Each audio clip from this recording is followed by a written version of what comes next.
So we are the San Roque Youth Ministry and I am the youth leader of San Roque Youth Ministry. So we're glad and happy na makaperform sa City Mall and we're thinking na nabulit ka para mas maubradaya ang performance niya kaya sa mga City Mall staff. Thank you so much at sa mga magulang na nabulit ka mo. So the San Roque Youth Ministry ay bilang dago yung nag-service sa barangay namo sa Sinigaw and nagsuon sa may gamon nga about sa dayang opportunity sa City Mall siguro inisip namin nga mas better gid man nga sa bigger platform pa kami kasi makaserve kami makagawa kami makapagkita kami tamang talent mas mabahura ang mga mabuligan. So I hope padayon yung masupportahan doon nga project, doon nga ministry sa mga umangala because di ang mga umangala kay kapati kami nga dahil kapati ako nga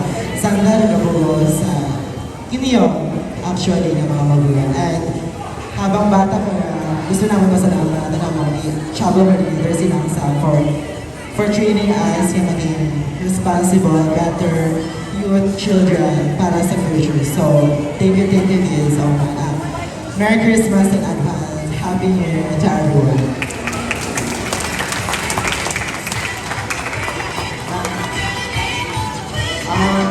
We welcome